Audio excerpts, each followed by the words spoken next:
Ooh, let's see. Hey, all, welcome into another edition of S2S Colorado Live here at the Voice of College Football Network. I am your host, Manny.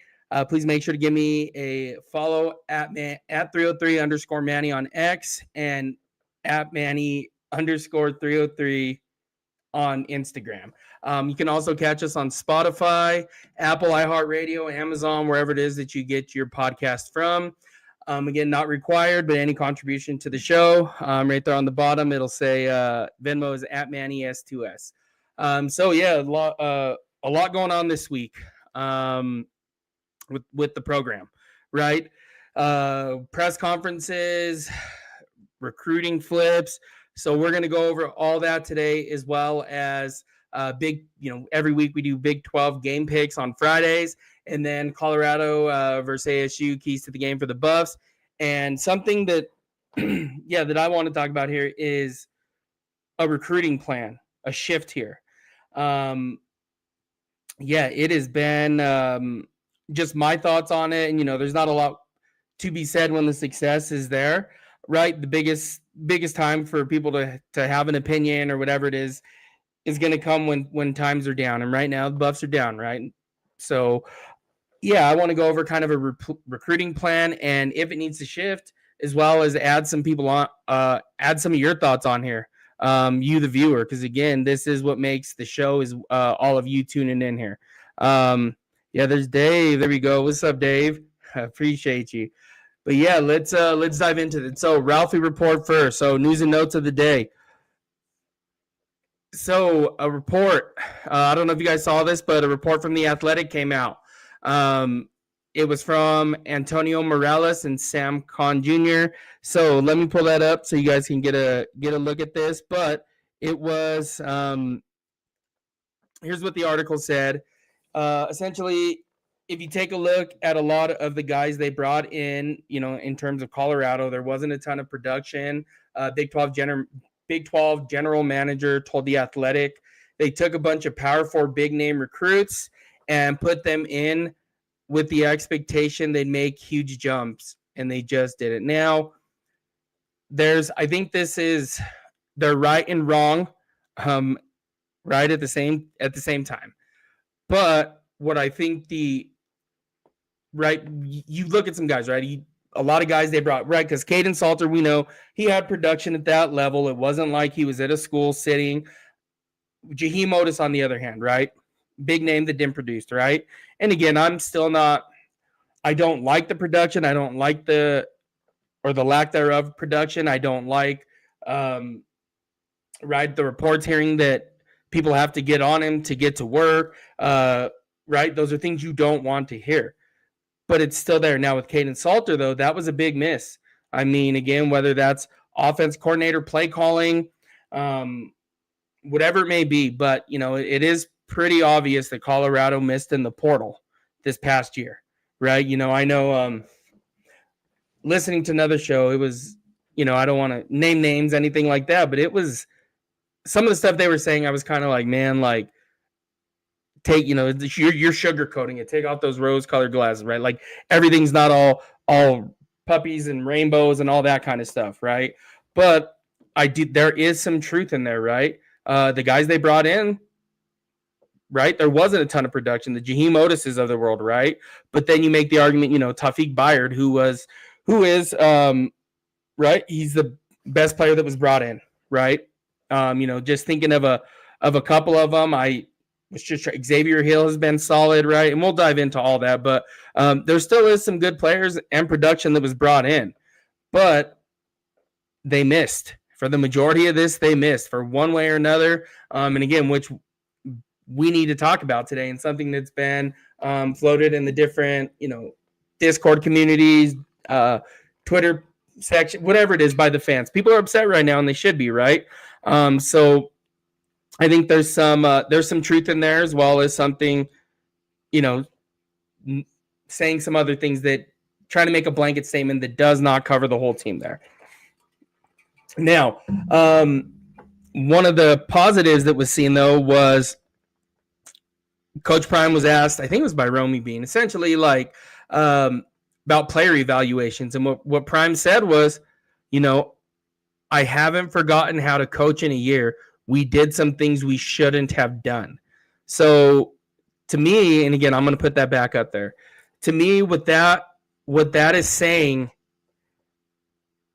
is some of the players that they brought in, that they shouldn't have brought in. Those are the guys that shouldn't have been brought in, right? They missed. It is very, very obvious. It is very, very clear to see, right? Production speaks for itself or lack thereof, right? They brought in a lot of players this past portal season, and they flopped, right? Just to be completely honest, they flopped. They missed. They missed completely. Now, if that's, and again, I would say more so it's Prime being away, and again, putting that trust in the recruiting staff that did not come through, which we will dive into and what that needs to look like. Yes, Dave, spot on, dude. Like, not investing in the linebacker position. I don't know how many times we're going to have to keep, I don't want to beating a dead horse there. It is painfully obvious when you watch Colorado how bad they are at linebacker. And if you don't know much about football, just look at the speed of the linebacking group. It is very, very slow compared, right? They're a lot faster than me, so don't get me wrong there, but the speed jumps off immediately, right? Like that sideline to sideline, it makes sense why teams run jet sweeps. You could see it the first snap of the season, right? It was what was it? A jet sweep to, I want to say it was to McAllister, not Singletary. Eric Singletary of Georgia Tech. He got outside and went for like 12 yards. A linebacker was nowhere, but he was busting his ass trying to get there. He could not get there, which, right, we keep diving into this thing, and right there, right, we just go back to the first snap of the season, and that was really obvious to see. So yeah, not investing in the linebacking in the portal. I don't know how long this is going to continue for, right? So we'll see. And again, there's some big news, some big time recruit on campus this weekend, like we've talked about over the past week or so, and we'll dive into a little bit more of that. Yeah, Ethan says the OC Shermer should not have been done, like hired, I would assume. Yeah, he was bad. He was bad. No way to slice that, right? Like it is. And again, Caden Salter struggled this year, but he was running an offense that looked like it was made for Shedeur Sanders or Julian Lewis. That is not who Caden Salter is. That is not who he will ever be. And again, like I said, I wish Caden nothing but the best. He'll probably be a grad transfer and go somewhere else to play football next year. And again, hoping nothing but the best. But Colorado did not maximize this. And I know I've had tons of Bronco fans on here, friends, everybody's like, yeah, he's awful. And I was like, okay, like, let's not get carried away. And here we are, right? You guys are 110% correct. Was not the right man for the job. And, I expect him to be gone. Yep. The game passed Shermer by 10 years ago. Yeah. I don't know what the heck, like, I don't even know the damn offense he's trying to run. The only thing that sticks out to me is screens, wide receiver screen, which was like blown up by Delaware almost and taken to the house. I'm still shocked one of those did not go for 6 at any point the other way. Still shocked by that. Like, I still don't know how that did not happen this season. Let's see. Dave also says, hopefully Prime only hires friends that don't suck at their jobs moving forward. Yeah, I mean, and maybe this is the reality of it. Like, stop hiring friends, right? In a lot of those places, outside of football, and I guess even in football, right? We see with coordinators, whatever it may be, you got to stop doing that. Like, it doesn't translate to wins. Go hire the best person for the job. And again, that pushback in any field, right? Like any professional field that you work in, pushback or being I don't like this, we should not be doing this. That is absolutely needed in every single workplace, every single profession. It is healthy. That is where growth takes place. So hopefully that does happen. Yeah, the Humble Texan says there was only one game I can recall where all the parts were clicking. In my opinion, most of the coaches and coordinators need to be revisited and reevaluated. Yeah, I would say gone, right? And I know Marshall Falk took a job head coach somewhere. I saw a report of it. I don't know if that was verified or not, but he won't be around again. I don't think he did a terrible job. But I really do think you're going to see massive changes like this, right? And then is it easier? Yep, absolutely, right? Like you got no skin in the game at that point, right? Let's see. Have you ever seen a recruiting staff ever move like they have? No. I mean, man, I saw something today. West Virginia University, and again, that is just West Virginia University reached out to a player in Golden that is a running back, that is a transfer entering the portal where the Buffs are silent on. And again, not saying that he is what Colorado needs, but like, where in the hell is that recruiting staff? Where are you at? You get your ass kicked in your own state right now, which we are going to dive into. That should not happen. Should not happen whatsoever. But there is a running back. I cannot remember his name. But why haven't you brought him in for a visit, just at least at the very minimum, or reached out to him? There has to be. This can't continue this way, right? Oh yeah, Dark Blue League. Hey, thanks for joining, man. Appreciate the support here. But thank you.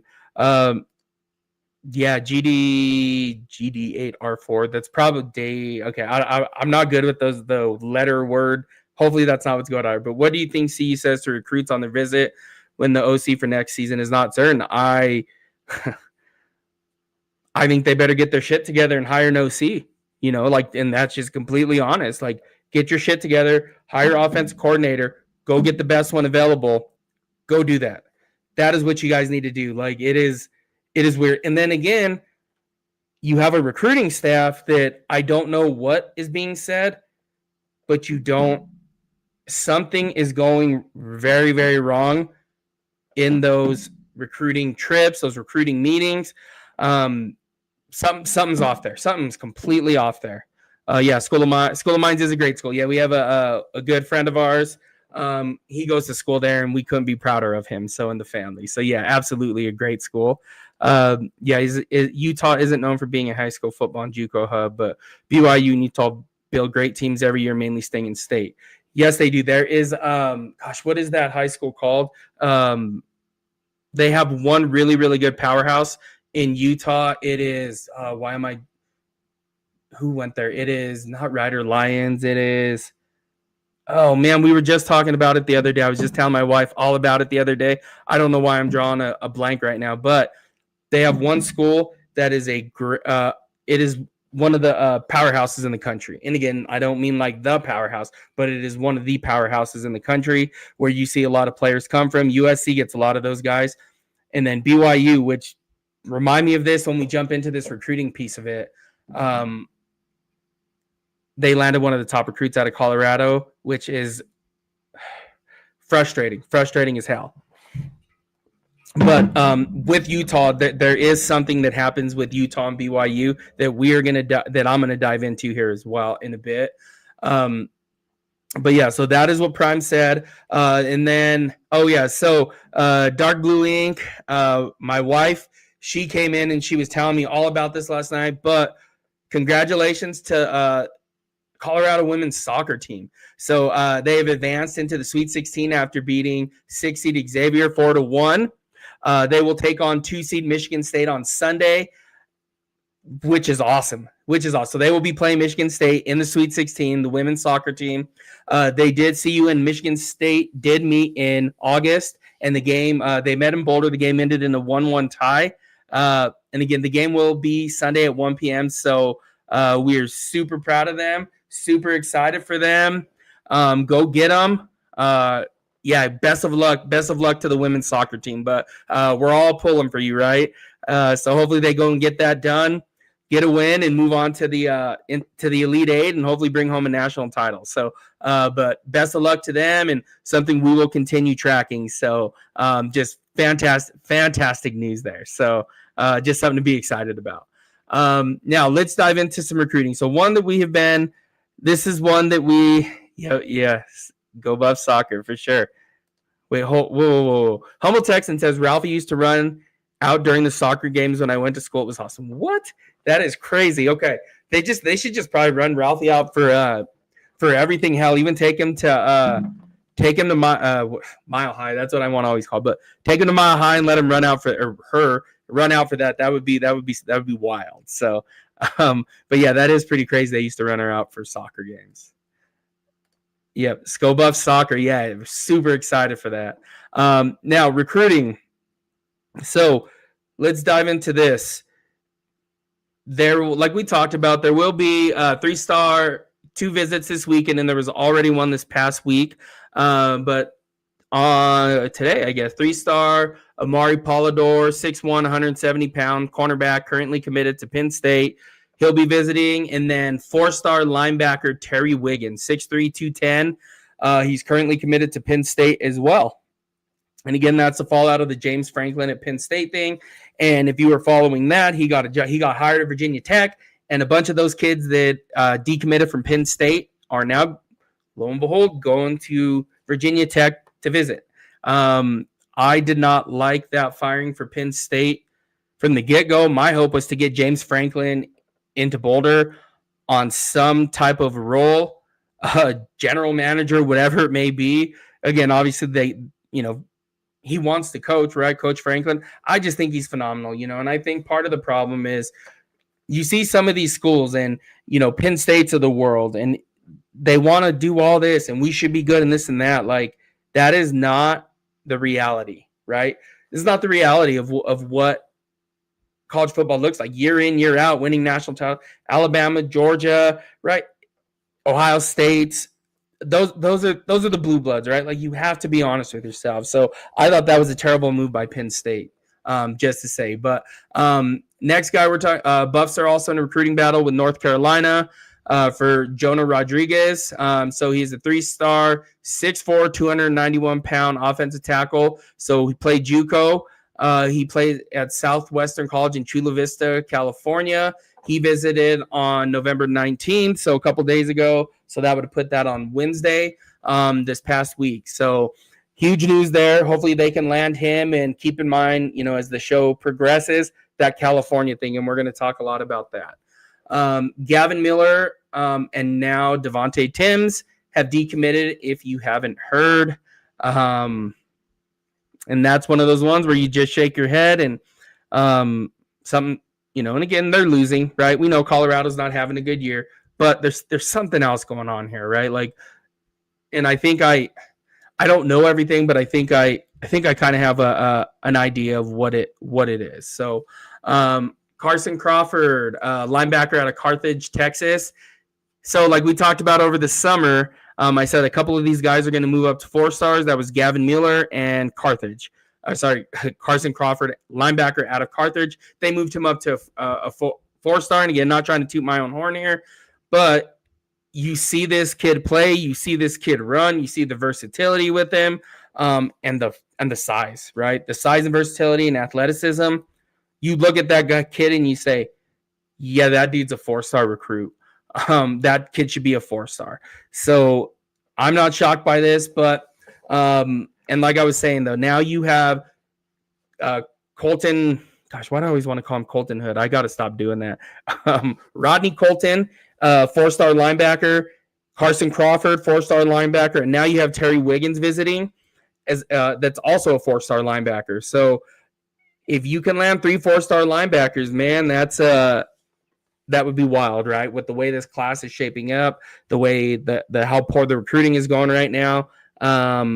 That would be wild, right? Like, kind of blindsiding a little bit, I guess, right? But yeah, let's see. 26 QB DJ Bordeaux from Park, Colorado, decommitted from Boston College last week. Yeah, I'm curious to see what the plan is. I'm really curious to see what the plan is, what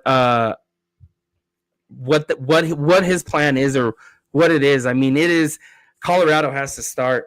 They got to start diving in on these players. They got to start keeping them home. They got to start developing the talent.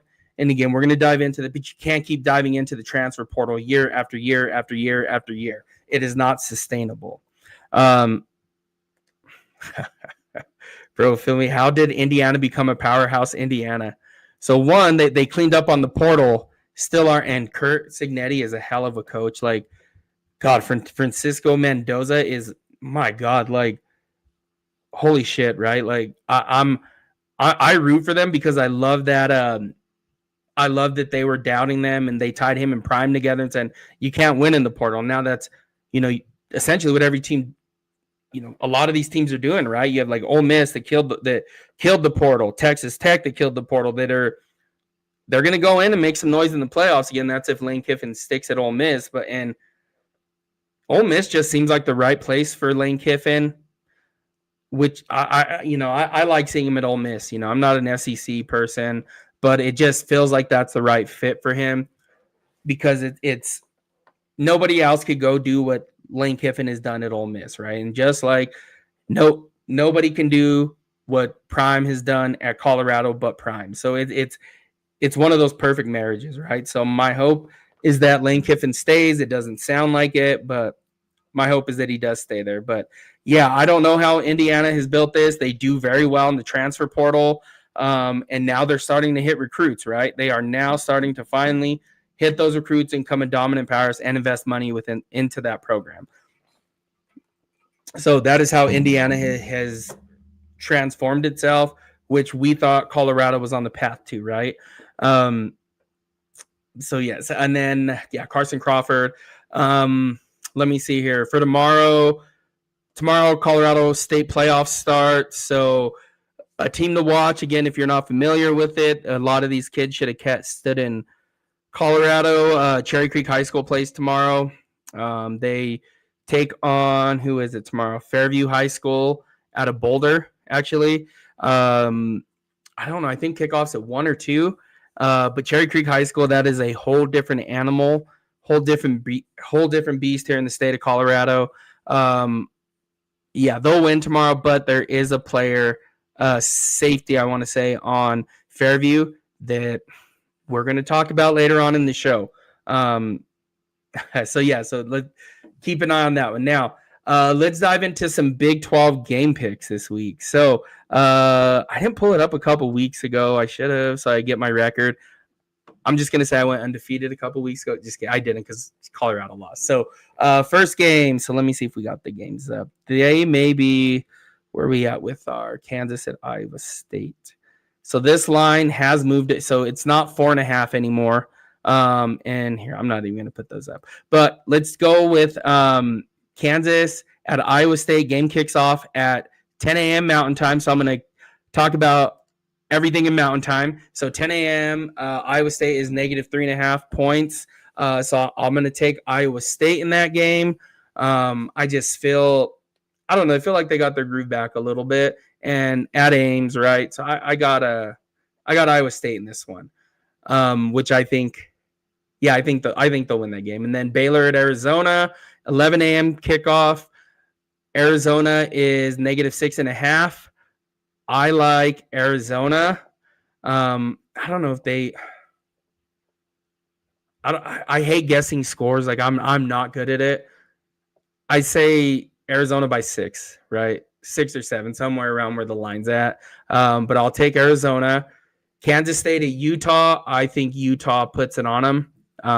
Utah's favorite. They're -17.5 right now. Give me Utah. Utah. I think they. Again, I don't know the finals. I'm not the best at that, picking spreads. But I'll take Utah. Oklahoma State at UCF at 2 p.m. UCF 12.5 point favorites. Oklahoma State is awful. I feel bad for them. Like I don't know how. I feel really awful for them. It just really sucks because they used to be a good program, and honestly, I think there's a lot of G5 teams could beat them in my opinion.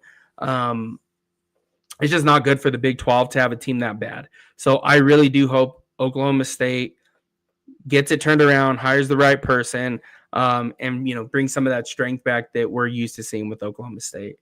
TCU at Houston. Man, I went back and forth on this one. So Houston is 1.5 point favorites. Gosh, this one was tough. So I'm going to go with Houston. Just give me Houston. My gut wants me to go with TCU, but I'm going to go with Houston. Or I should say my gut wants me to go with Houston. My head wants me to go with TCU, but I'm going to take TCU. I'll take Houston. And then BYU at Cincinnati, 6 p.m. BYU. BYU's favored by 3. I'll take BYU by 3. So I think that's how the Big 12 games shake up. Again, then we'll talk a little bit about the Colorado game. We saved that for after keys to the game. So yeah, let's dive into that. Keys to the game. So first key, what we have is basically Colorado is going to have to sling the ball. They're going to have to carve them up through the air, right? There's the thing that says you're going to have to throw the ball to open up the run. I think this is the case.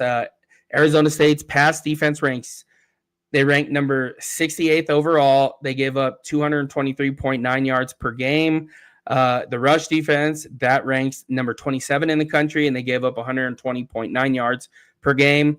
So I think you're going to have to get it to soften up the run a little bit. And again, I don't think it's the worst thing, right? Let Julian air that thing out. Tomorrow's supposed to be what is it, like 55, 60 degrees tomorrow in Boulder.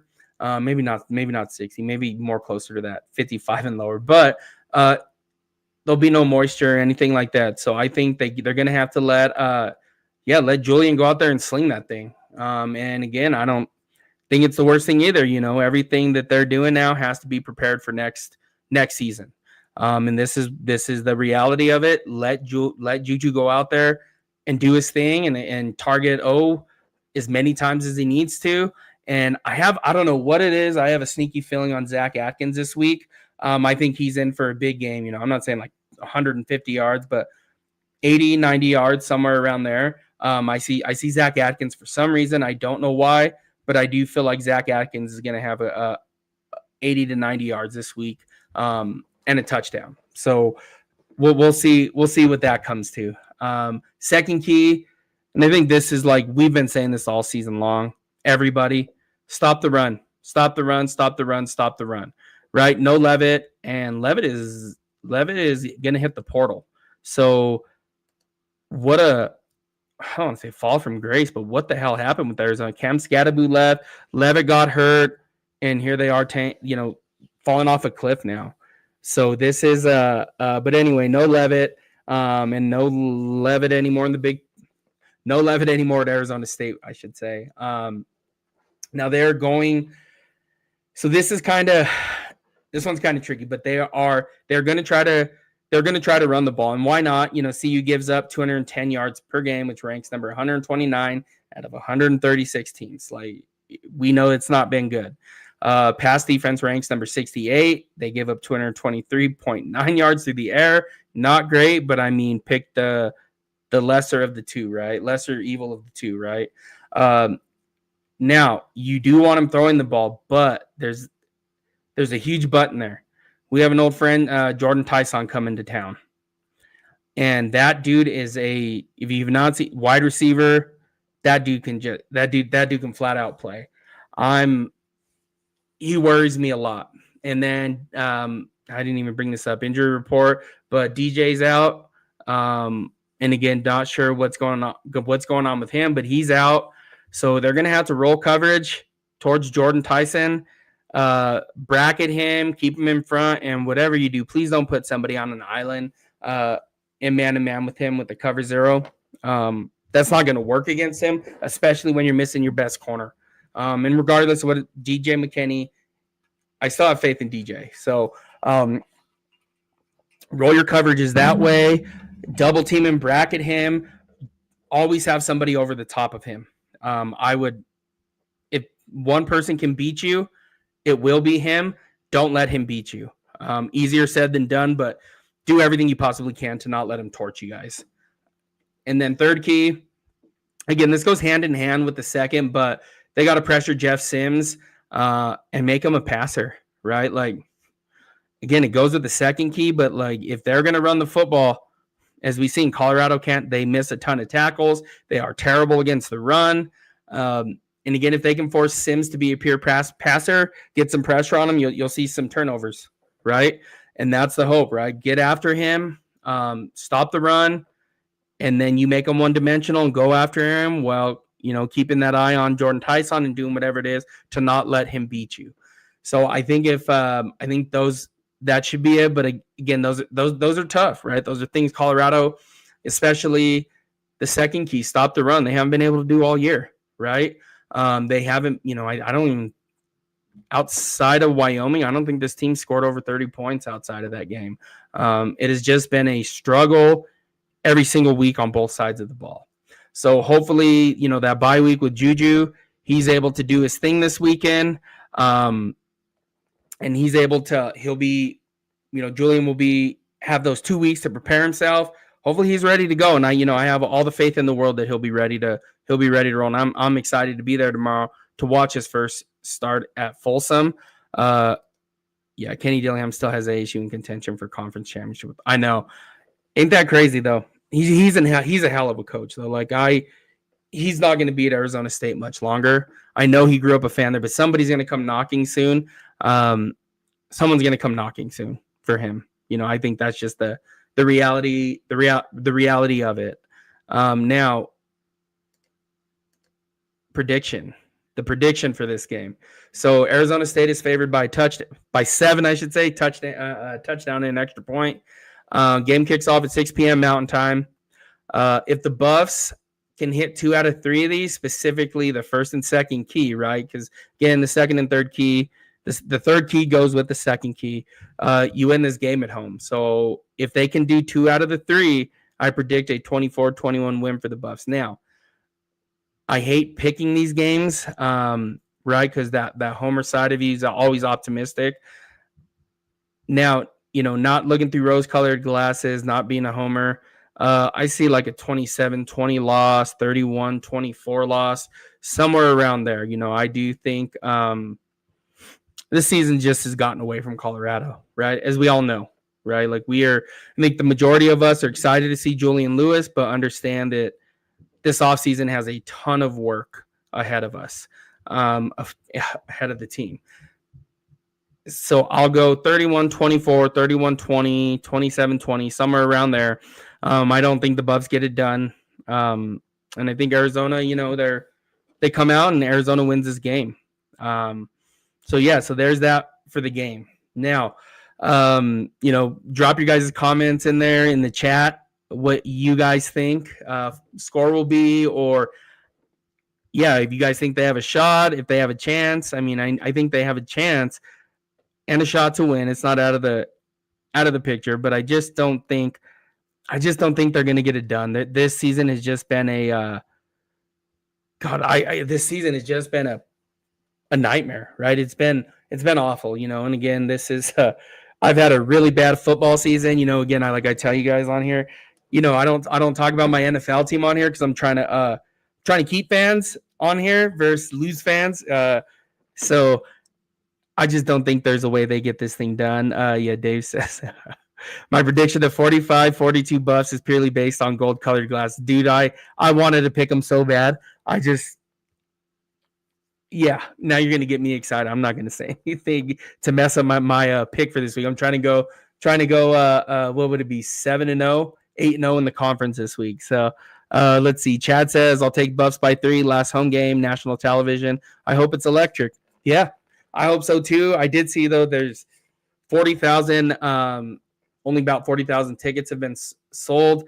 This is the lowest attended game in the coach prime era, or tickets sold at this point. So take that for what it is.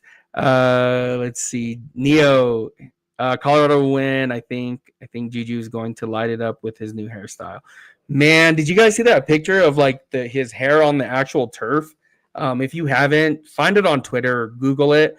But holy shit, when he got taken down by his hair, man, I must have missed it live where they showed the picture of it, but you could his hair was on the actual ground when he got pulled by it. So, and I know Prime said something like he got it all fixed up. Sounds like he got it all braided up and he's ready to roll. So, but yeah. Oh yeah, absolutely, dude. I'm laughing with it too. So, let's see. Yeah. Humble Texan says, oh yeah, I made money selling my tickets last game. I couldn't stand going to watch. Sorry, Buff Nation. Yeah, it was, I don't blame anybody. It sucks to go all the way over there and then get your ass kicked. That's not fun. So, Yeah, I predict Brandy has a great run. Yeah, she's been killing it this year. So I'm pumped for that. Real pumped for that. Humble Texan says, I'll be there tomorrow, though. Go Buffs. Yep, we'll be there. I'll be there with the fam. Going to be exciting, going to be electric. Pumped to watch JuJu. So now let's jump into this piece of it. Now, this is recruiting mindset, a shift needed, right? And I'm curious to see, what others think on this. It's been something I've been thinking about for some time. And just kind of what the hell is going on here, right? Like, what are we doing? What are they doing? What is the plan? So, current class, after the decommits on On3, the Buffs are ranked 75th nationally and 15th in the Big 12. They have 9 total commits right now.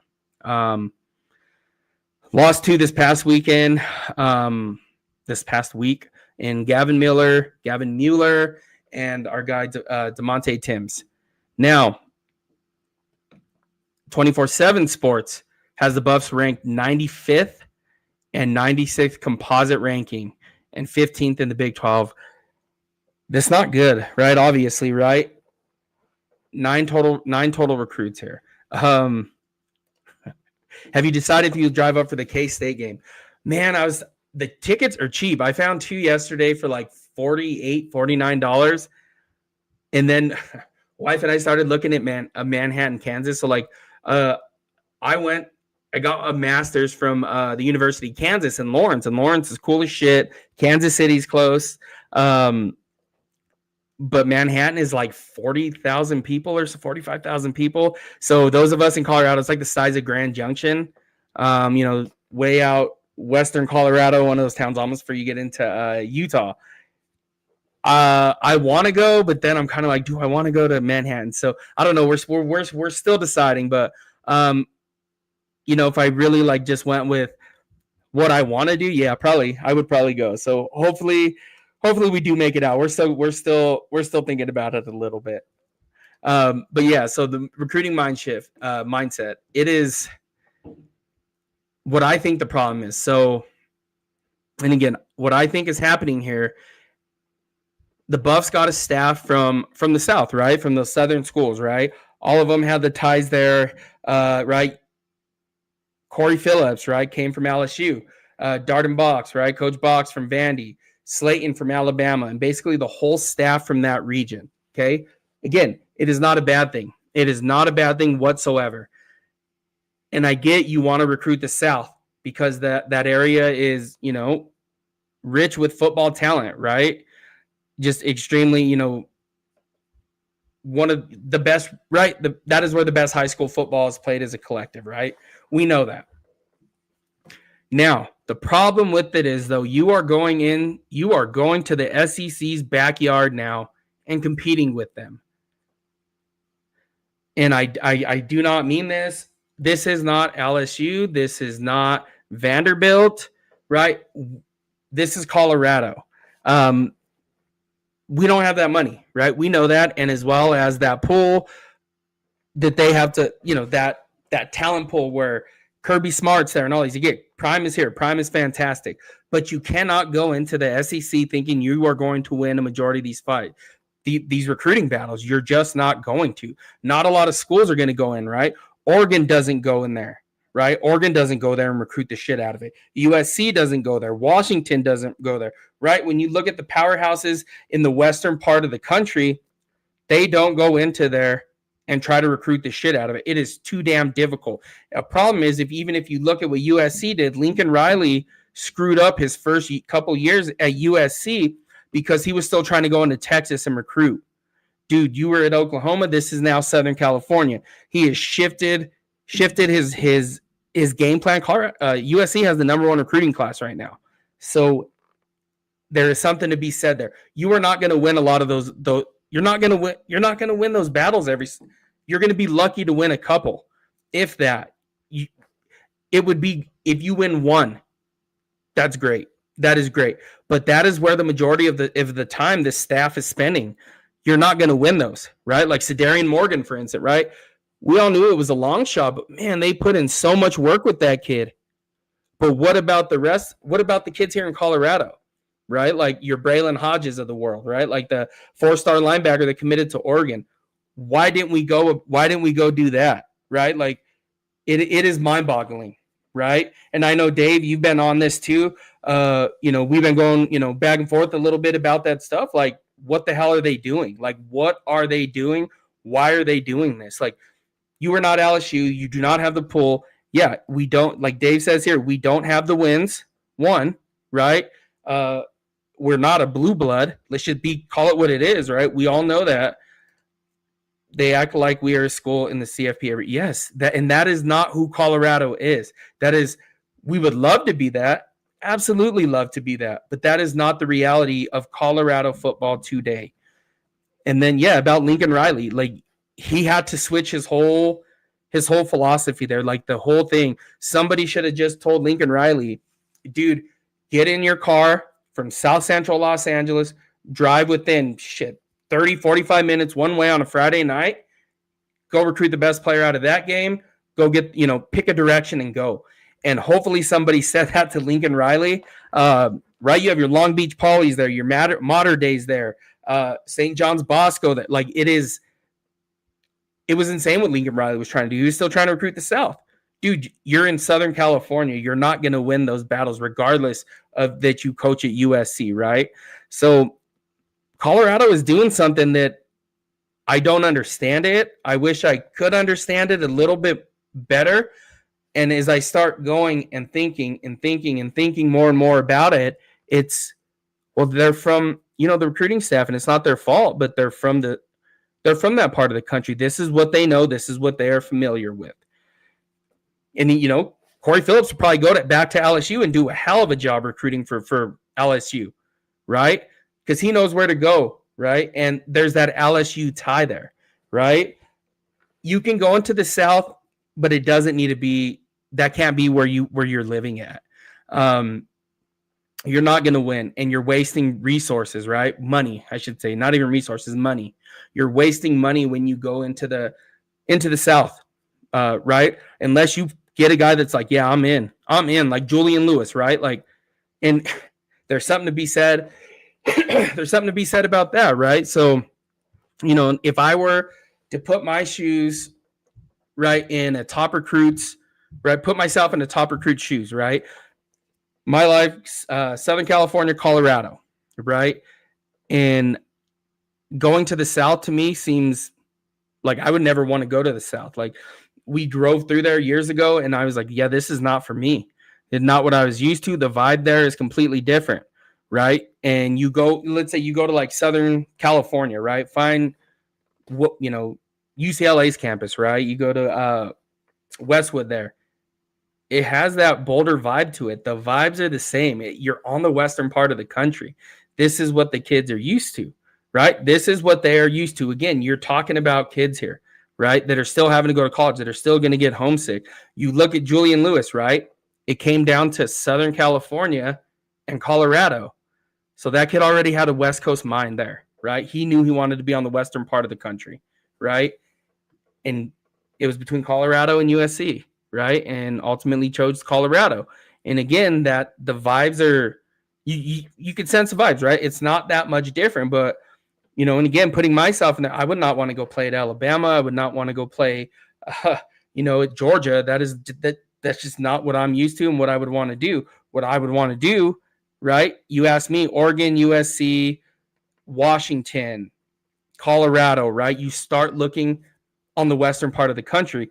Those are the schools, right? UCLA, like those are the schools that I would be, Arizona State, Arizona, like those would be the schools that I would be entertaining. But again, this is the part of the country that I'm from. So with that being said, I, just trying to wrap my head around this whole thing here. It is mind-boggling to me that they keep trying to go into the South and recruit the shit out of it. Like, it's not going to happen. It is not going to happen. You're not going to go into the SEC's backyard. You're not going to beat them. Ohio State doesn't even go to the South and win, right? That is just not how it works. Now, yeah, Dark Blue Ink says recruit where and Southeast is high density recruiting territory. We should continue recruiting. They're big time. Just need to augment that with local regional talent. And so I have a I'm going to show you guys something next that we're going to talk about that is, yeah, I think it'll make some more sense here. Humble Texan says, Coach McIntyre had success recruiting Texas, and we won the Pac-12 South during that time. I still tune in on Sunday and see some of those guys playing. I think Texas could be an option, but that's it. Yep. Yes. So historically now, let's dive into historically when Colorado had some good teams, right? Where their best players have been from, right? So now, first and foremost, they recruited the shit out of the state of Colorado. Why that is not happening is crazy to me. I don't know why that is. I don't know what it is that we're missing, that maybe I'm missing, that Oregon or your UCLAs, USCs of the world, BYUs of the world. And I'm going to pull up this here in a second. So let's just pull this up now. So based off of On3, right, your top recruits in Colorado. So if you did not know this, Colorado had four-star recruits. Braylon Hodge. I was reading something that said from someone, I can't remember who it was, but basically that Braylon Hodge did not feel wanted by Colorado. Again, linebacker, 4-star recruit. He is committed to Oregon. Deacon Schmidt. Now, we do know Colorado put in a ton of work with him, right? He committed to Oklahoma.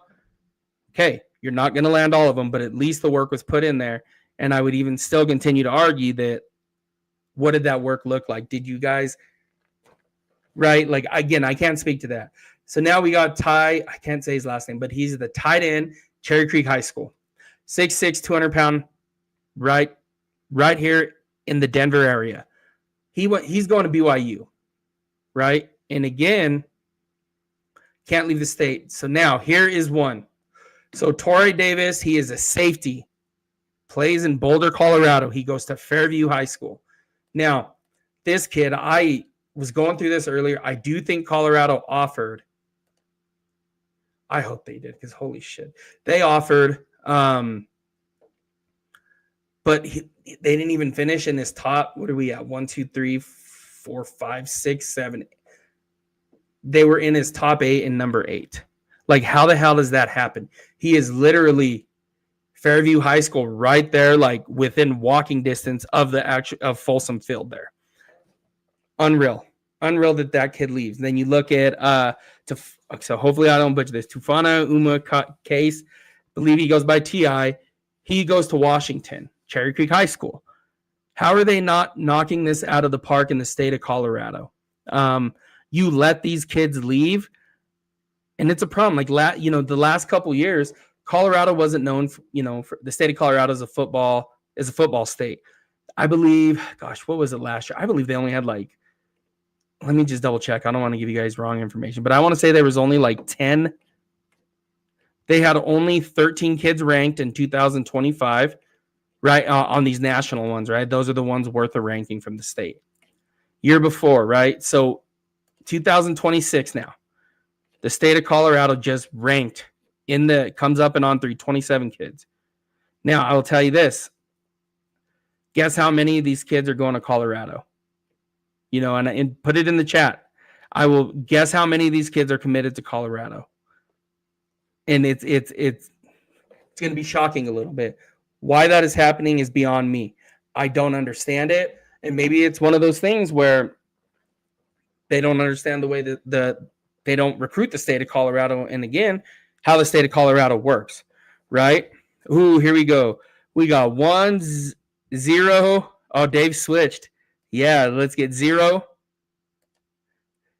Keep them coming. Yeah, it is.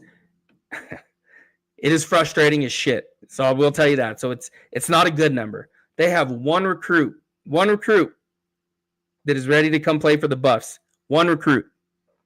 Okay, Josiah Manu. Okay, that is the only one. Offensive tackle, plays at Thompson Valley, Loveland, Colorado. One. Okay, that is. You can't keep doing that. You're not going to win a lot of football games doing that. Hell, Colorado State has – how many does Colorado State have? I just see there's one for Colorado State. Jeez. UTEP has one. Boise has one. San Jose State, Washington State, Wake Forest, Utah State, Illinois, Louisiana Tech, Oregon State. Quarterback here. Yeah, there's our guy DJ Bordeaux out of Parker. and they have Kansas State or Auburn. Again, what the hell is going on here? Jaden Fox, running back out of Cherry Creek, UNLV, Trip Skews, Vanderbilt. Like, you got to be kidding me. Something, Jackson Pyatt, Cal, like, this cannot continue to happen. You're not going to win a lot, right? When you have you got to focus your energy back into the state. So now, went through a list, and something that I always, I should say somewhat new. Now you can go dip into that pot in the South. Yeah, it is just one. It's crazy. It is crazy. It is. I don't know how you explain that, right? Like, I really don't know how you explain that. You have 9 total recruits now, and you didn't land one of the top 10 recruits. You didn't land. So Josiah Manu is ranked number 16. So you didn't land a top 15 recruit in your own state. Yeah, that can't happen. That cannot continue to happen. Now, historically, what has Colorado done? So they recruited this state well. They recruited the state of Colorado well. And they recruited the western part of the country. So you look at these teams, you're talking about California is a place they used to hit hard, and it was mostly Southern California. You're looking at Los Angeles and the Inland Empire. Inland Empire is going to be your towns of San Bernardino, Riverside, Corona. Those are the places, right? Rancho Cucamonga, all these different places. That is historically where Colorado did well. Yeah.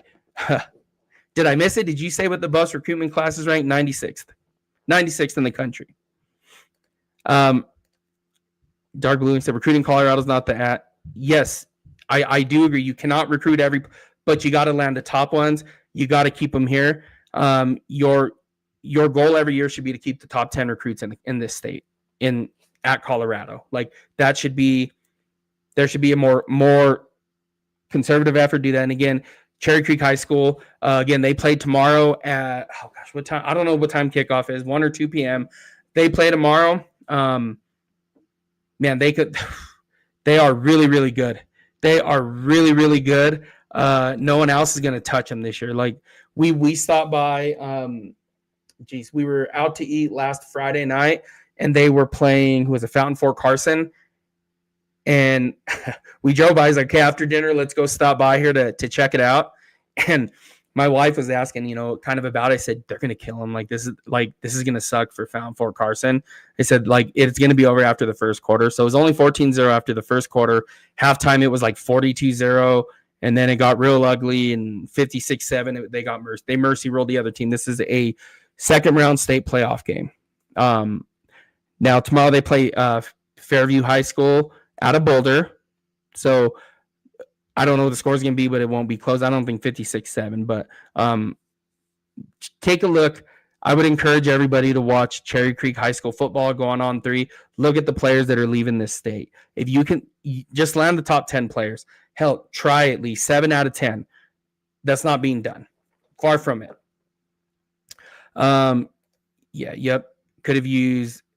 Could have used D. Hagen for Southern Cal. Yep. So now I went through this. So Cordell, so just kind of by position. Quarterback, Cordell Stewart. So he's from New Orleans. Okay. So there's one, right? Darian Hagan, Linwood, California. Rashawn Salam, La Jolla, California. Bobby Purify was a running back out of Colorado Springs, right? So from Denver, 45 minutes, an hour away. Chris Brown, Winfield, Illinois. Now, before the transferring was a thing, he transferred over from Northwestern, though. Philip Lindsay, who I believe, somebody talked about Philip Lindsay a minute ago. Oh, yeah, Chad did. Philip Lindsay is one of my favorite recent local guys. Wish it worked out for him in the league. Yes, Philip Lindsay. Denver, Aurora, went to South High School in Denver. Okay, so local kid.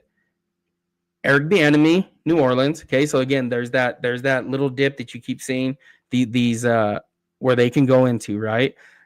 Let me see. And then now, wide receiver, Charles Johnson, San Bernardino, California, so Inland Empire area. Nelson Spruce, Los Angeles. Cliff Branch, right? Hall of Famer, Raider Hall of Famer, one of the best Colorado Buffs ever, Arizona, right? Daniel Graham, Torrance, California. So, right, we're starting to see a little bit here. Nate Solder, Buena Vista, Colorado. One of my friends actually grew up with him, which is pretty cool. Andre Giroud, Houston, Texas. David Bakhtiari, San Mateo, California. Now we move to linebacker, right? Chad Brown, Altadena, California. I don't know where that is. Greg Beaker, Iowa City, Iowa, but we're still not touching into that south, right? And then DBs, Donald Strickland. I'm sure I missed a ton of dudes. Like one of my, I meant to check this earlier, but one of my favorite players ever, Jashawn Sykes. Where did he end up? Where is he from? But I loved watching him. He looked so cool in that number 7, that line. Oh, man, he was so cool. So, yeah, he's from L.A. So if you had never seen him, number 7, Jashawn Sykes was a bad dude, but L.A., Los Angeles. So you start to kind of pick up on this a little bit, right? Now, DB, Donald Strickland, San Francisco, California. J.J. Billingsley, Aurora, Colorado, Eagle Crest High School. Michael Lewis, Texas. So there again, there's the Texas that I think it was Humble Texan was talking about with Mike McIntyre. Chidobe Awuzie, right? Our guy that, if you were a Buff fan back then, loved watching him, and he's the one who actually broke up the touchdown that in the end zone when Shedeur threw it this weekend. He's the one who broke it up. So Chidobe Awuzie, San Jose, California. Akilo Witherspoon, Oak Park, California. Dion Figures, Bellflower, California. So here's what I'm talking about, though. This is why they are not recruiting the state of California. Now, maybe, there's not as many, like the density, that high density area, it's not as dense there, right? So let's just be completely like, right? You know that you got the Georgias, Texases, and Floridas, right? In the South, right? Southern California, and that California, specifically Southern California, that is one of the best, right? The 3 major places are California, Texas, Florida. Those are the places, right, that have the best talent. Now we look at the Buffs, for some reason, started getting away from that. Even Mike McIntyre's teams, right? He was at San Jose State first. That pipeline was there with him in Southern and California in general, right? Where they started, where this class, what I don't understand is missing that California pipeline here. How to recruit those areas. Why they're not attacking that more, beyond me. I don't have an answer for it. I wish I did. Again, California is littered with talent, and especially that Southern California area. Matt McChesney for Colorado lineman. CP never found the right way to use him. California, go get those out. Go hire somebody that can build that pipeline. And again, that is where I love, people. I like McIntyre a ton. I didn't like when he got fired. Was not on board with that.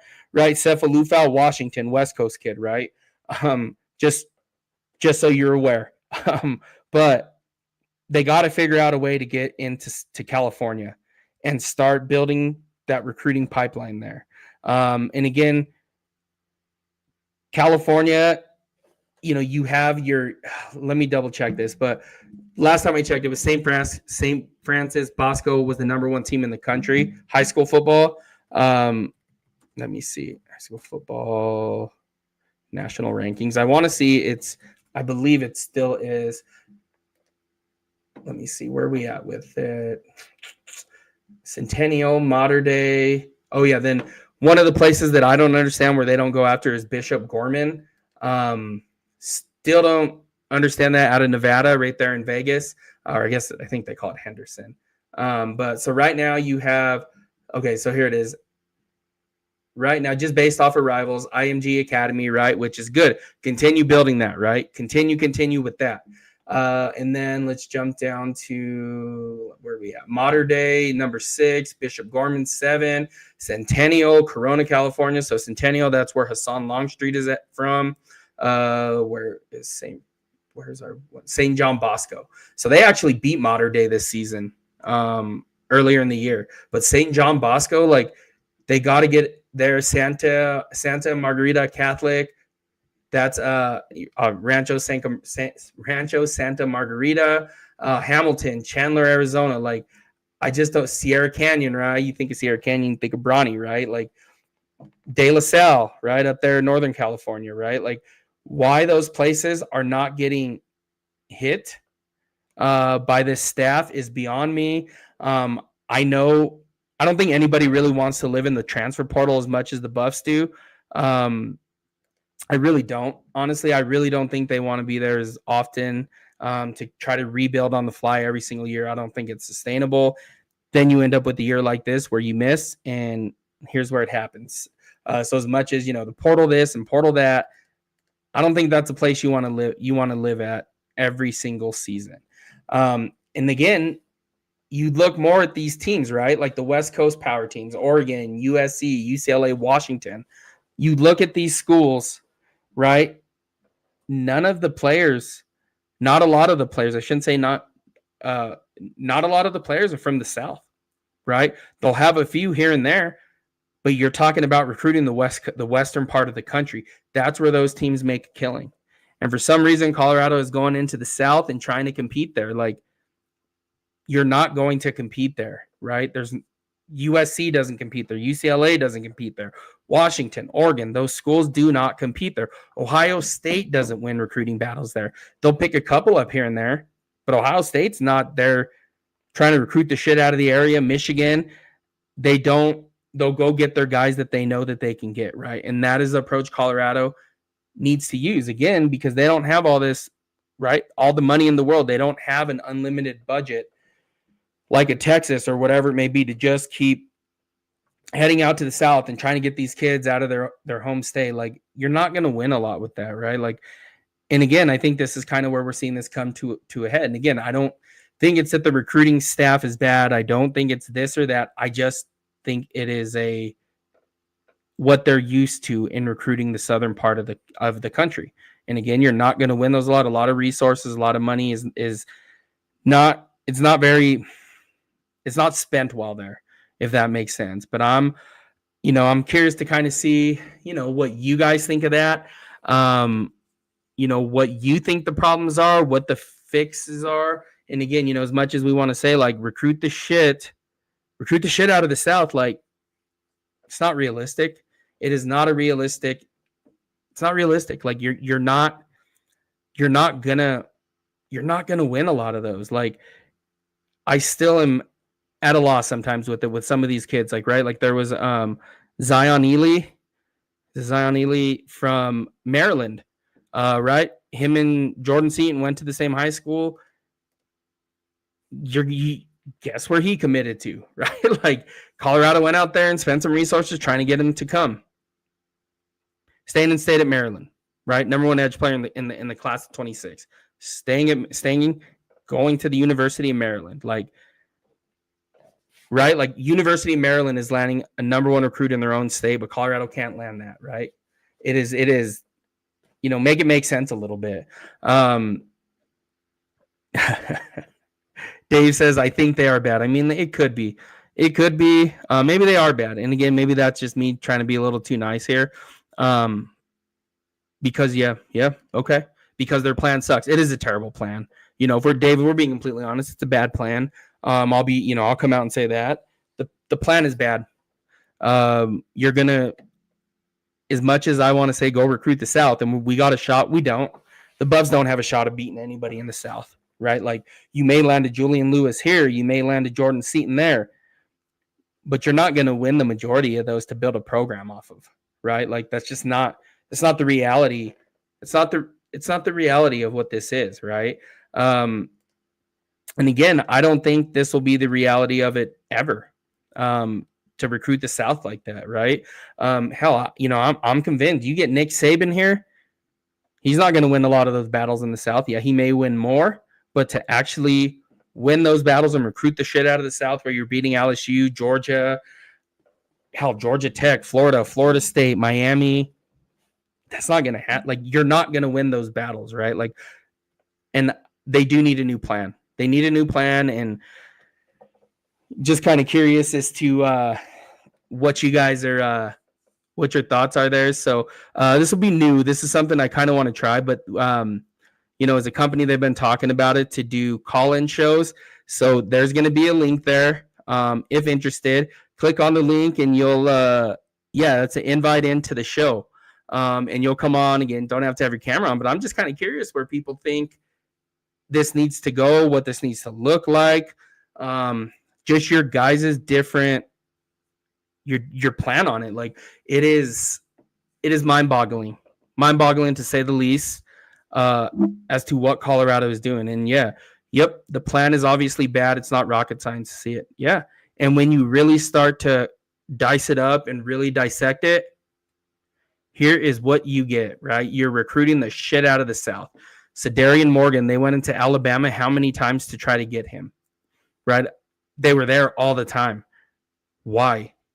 It was clear he was going to Alabama or Auburn, right? You're going into the state of Alabama trying to get Shedeur Morgan. Like, as much as we wanted him to be here and this and that, like that's not going to happen.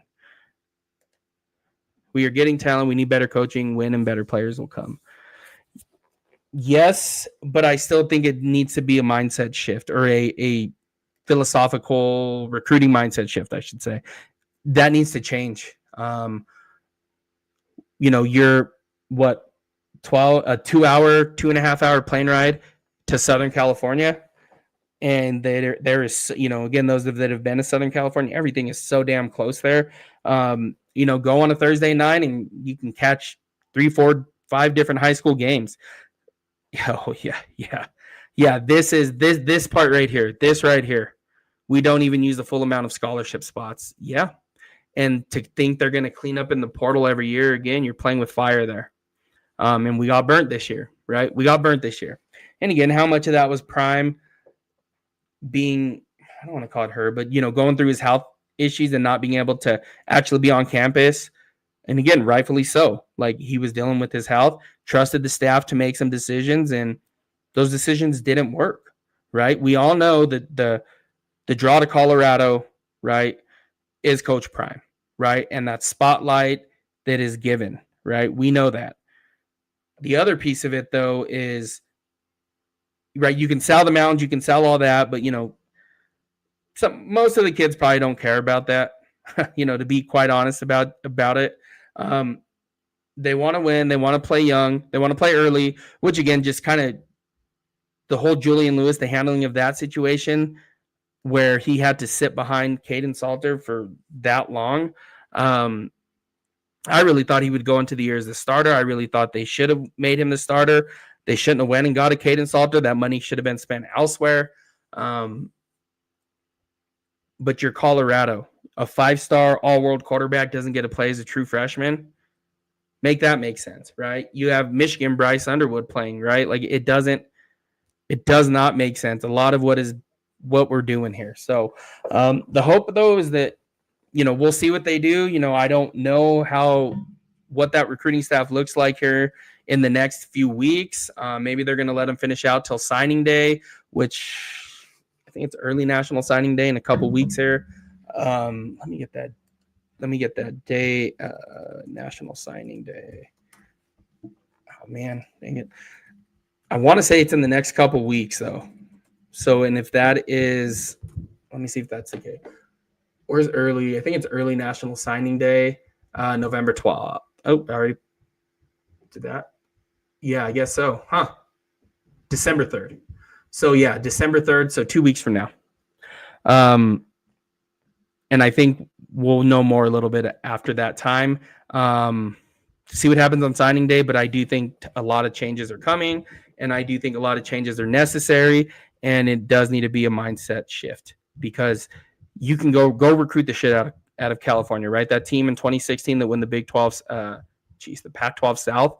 A lot of the players were from California, right? And again, as much as you want to say, well, as much as you want to say that, well, that's USC's or whatever it may be, like, the reality of it is, gosh, something's going on my computer. Sorry, guys. The reality of it, though, is that they only have X amount of scholarships to get, right? I named 5 programs there, right? that is a high density area. But when you go to the South, how many teams do you name over there, right? That are humongous programs, right?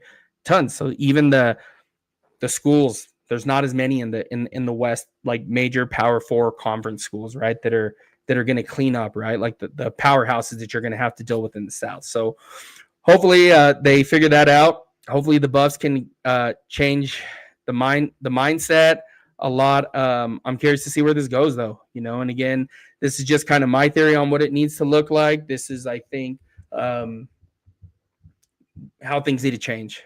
And again, you gotta get somebody who knows the area and knows, how to succeed at Colorado.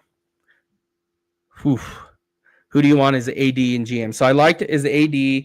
What was it? We went over him earlier in the week. Philadelphia Eagles. One of the names that popped up. He is an assistant GM for the Eagles. Let me check his name again. Pull up my notes from earlier in the week. But I liked him a lot. What was his name? Was it Matt Russell? That was our other friend. Where are we at? It is. Where is our guy at? Matt Russell. It is Matt Russell. I like him. Matt Russell. There you are, Dave. Current role, Philadelphia Eagles senior personnel director advisor to the GM. I like him. And again, Jeremy Bloom's name came up. Love Jeremy Bloom as a player. Again, like I talked about, we used to, I think I shared this story, but one of my friends, brothers worked for the team or whatever it was, intern for the team. And we went and watched Jeremy Bloom at practice. And man, that was one of the coolest things. I was like 7th, 8th grade. It was real cool. So love Jeremy Bloom as a player. One of my favorite Buffs, college football players ever. But what experience does he have with this side of it, right? And the football side of things. So as much as we want to keep it, do this or that, you got to go hire somebody who knows football. And I think Matt Russell is a great hire. Leon Jackson III's name came up. Current role, University of Colorado Senior Associate, Athletic Director, Assistant Vice Chancellor for Advancement. He's a name, I think, right? I don't know much about him, but I do like the Matt Russell. I think Matt Russell would be a slam dunk. GM, I'm curious to see what they do with Corey Phillips, right? I don't know if he gets another go of it. I don't know what that looks like. I mean, my hope is, though, it would be from one of the, is crazy. Like, go hire go look at Oregon, USC, UCLA that knows how to recruit the western part of the country. Like, that's what I would do. I would not go pull one of these individuals from the South again, just because this is what they know. It doesn't work like that. Now, again, you are going to have to continue to keep that IMG pipeline that pipeline going. How they do that, I don't know. I don't know who's in charge of building that. What's his name? Is it McChesney? I'm not sure who it is that is in charge of that pipeline, but they need to figure out how to keep that pipeline, but also tap into these other pipelines in the California and western part of the country. I would go look at Oregon staff now. And again, they would have some. I think Oregon would make a lot of sense just because they have that background with NIL building, with Phil Knight and the way they spend money and what it's supposed to look like and how it's supposed to operate. I would look at somebody within that program, and then USC as well. USC right now, they are absolutely killing the recruiting world right now. They finally got back to recruiting California in the western part of the country. They still do go dip into the South, but not as much as they were trying to do with Lincoln Riley when those classes were just awful. So I would go look at that. UCLA, I mean, I don't know. What I do hope, though, is a new Heisel's son. Hopefully they bring in a new coach there at UCLA and Colorado hires him as the offensive coordinator. Would love that. And give him full control of the offense. But that's where I would put my focus at. You need somebody who can recruit this part of the country. You know who else is who's a hell of a recruiter? I don't know. See, it might have passed him. Ed Ogeron. He back in his day, he was one of the best recruiters in the country when he was at USC. But again, I don't know what that relationship would look like with Prime. Again, Prime ultimately signs off on it, right? As we know.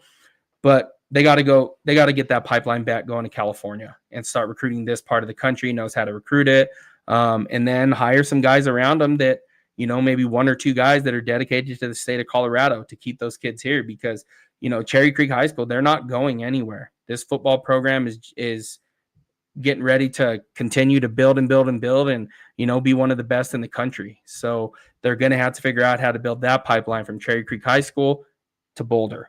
Right. So that would be my hope for Colorado. Right. And again, I don't know who they have in mind or what's going on with Corey Phillips. But we'll see. We'll see what the Buffs decide to do. So curious to see when some moves are made or some changes are made. I wouldn't expect anything again until after that December 3rd day. Or maybe they even get a little bit of they start hearing a couple rumblings and things like that they're not going to be having a big signing day, right? On December 3rd, and start cleaning house to get a jump on that right. You get a jump on that for the signing day in February, right? So we'll see what happens. I do think though we won't hear anything till after that Kansas State game. So that's, I think, when we're going to start hearing a lot of news, not instantly, but that week or two after that game. So, we'll continue to keep pushing out the content, continue to keep having these conversations around it.